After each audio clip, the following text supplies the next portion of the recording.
Good morning. This is Akashvani. I'm Anuja Kumar with the World News.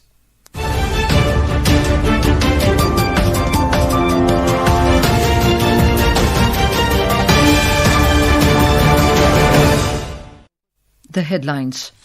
Prime Minister Narendra Modi to virtually attend 22nd ASEAN-India Summit today. Vice President C.P. Radhakrishnan leaves for Seychelles to attend President-elect Dr. Patrick Hermini's oath ceremony. US President Donald Trump slaps an additional 10% tariff on Canadian imports amid escalating trade tensions with Ottawa. And Hansika Lamba and Sarika Malik bagged silver medals at Under-23 World Wrestling Championships in Serbia. And now the news in detail. Prime Minister Narendra Modi will virtually attend the 22nd ASEAN-India Summit today.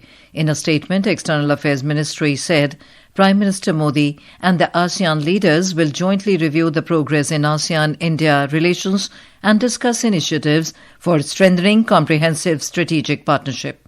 It said, strengthening relationship with ASEAN is a key pillar of India's Act East policy and Indo-Pacific vision. External Affairs Minister Dr. S. Jaishankar will represent Prime Minister Modi at the 20th East India Asia Summit in Kuala Lumpur on 27th of October. The East Asia Summit will provide an opportunity to deliberate on the challenges to peace, stability and prosperity in the Indo-Pacific region and also exchange views on regional and international developments. Vice President C.P. Radhakrishnan leaves for Seychelles to attend the swearing-in ceremony of President-elect of Seychelles, Dr. Patrick Hermini. In a statement, External Affairs Ministry said during the visit, Vice President will convey India's felicitations to Dr. Hermini and reaffirm close, long-standing and time-tested ties between the two countries. We are very honored that the Honorable Vice President of India is visiting Seychelles on the occasion of the swearing-in of the new President of Seychelles, Dr. Patrick Hermini. This is also the Vice President's first foreign visit, so it's a double privilege for us. India and the Seychelles have a long history of bilateral relations and historical and cultural ties. We also share democratic values and a pluralistic society ethos. We are situated in the Indian Ocean, both countries, and both countries are aware and understand that the Indian Ocean is key to our prosperity and our well-being. Seychelles is an important partner under India's Vision Mahasagar. The visit underscores India's deep commitment to further strengthen and expand its partnership with Seychelles. Pakistan and Afghanistan began the second round of peace talks in Istanbul, even as Pakistani Defence Minister Khwaja Asif reportedly continued to engage in aggressive rhetoric by warning Kabul of an open war if the talks fail. The first round of Pakistan-Afghanistan talks, mediated jointly by Qatar and Turkey, took place in Doha on October 18th and 19th. While the Afghan delegation is led by Deputy Interior Minister Rahmatullah Mujib and includes Anas Haqqani, brother of Afghan Interior Minister Noor Ahmad Noor, Pakistan is represented by a two-member delegation of security officials. Pakistani media reported that Islamabad wants to establish a third-party oversight structure, potentially co-chaired by Turkey and Qatar, to verify progress and address non-compliance. Relations between Kabul and Islamabad have been undergoing a turbulent phase as the situation on the Durand Line has witnessed several clashes in the past few weeks. This is Akashvani giving you the world news. For quick news updates round the clock, follow us on our X handle at AIR News Alerts. And for details of these stories and more, log on to our website www.newsoneir.gov.in and download the News on AIR app. US President Donald Trump last night slapped an additional 10% tariff on Canadian imports amid escalating trade tensions with Ottawa. Trump clarified that the new tariff will be charged above and beyond what is already in place for imports from Canada. The decision comes just a couple of days after Trump ended all trade talks with Ottawa after accusing the northern neighbors of misquoting former U.S. President Donald Reagan in an advertising campaign against tariffs.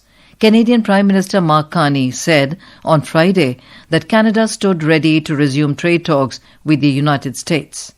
Our officials, my colleagues, have been working with their American colleagues on detailed, constructive negotiations, discussions, specific sectors, steel, aluminum, and energy. And a lot of progress has been made. And we stand ready to pick up on that progress and build on that progress when the Americans are ready to have those discussions, because it will be for the benefit workers in the United States, workers in Canada, and families in both of our.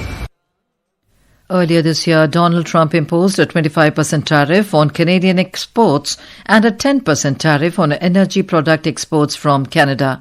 In response, Canada imposed a counter tariff on goods imported from the US, including orange juice, peanut butter, wine, spirits, beer, coffee, appliances, apparel, and more. Following the tariff on steel and aluminium, Canada imposed a 25% tariff on steel and aluminium products from the US, as well as tools, computers and servers, display monitors, sports equipment, and cast iron products.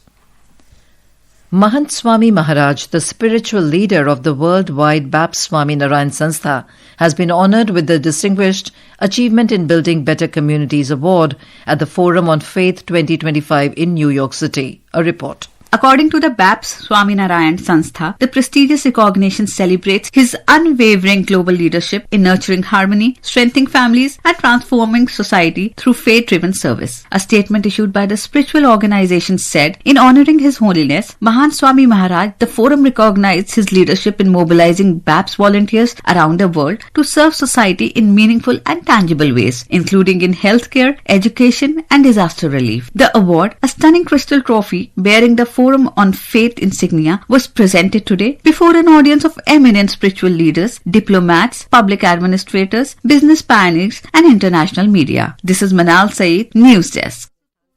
The Russian Defense Ministry announced that air defense systems intercepted and destroyed 121 Ukrainian drones overnight across several regions. The ministry reported that the attacks targeted multiple areas but were successfully repelled by Russian defenses.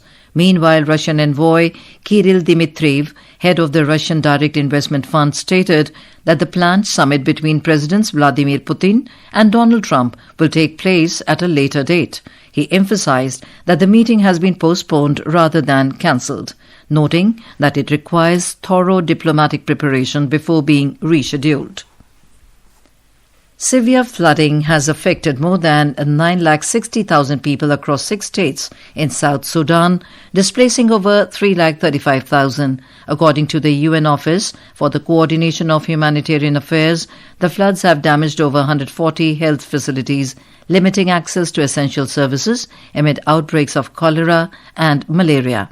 The World Health Organization reported over 104,000 malaria cases and 16 deaths in the past week, a 15% increase linked to the flooding. Humanitarian agencies, including the UN and the World Food Programme, are providing food, medical aid and emergency supplies despite access challenges in Unity, Jonglai and Upper Nile. India's Hansika Lamba and Sarika Malik settled for silver medals at the Under-23 World Wrestling Championships in Serbia. Hansika Lamba competed in the 53 kg final but lost to Haruna Morikawa of Japan with a score of 0-4. In the 55 kg category, Sarika Malik faced Ruka Natami. Sarika tried to use her strength for a push-out but was caught by the Japanese wrestler, who executed a two-pointer on the edge of the circle to take a 2-1 lead. And now, before we close, here are the highlights of the bulletin. Prime Minister Narendra Modi to virtually attend 22nd ASEAN-India Summit today. Vice President C.P. Radhakrishnan leaves for Seychelles to attend President-elect Dr. Patrick Hermini's oath ceremony. US President Donald Trump slaps an additional 10% tariff on Canadian imports amid escalating trade tensions with Ottawa. And Hansika Lamba and Sarika Malik bag silver medals at Under-23 World Wrestling Championships in Serbia. And that is the end of this news bulletin.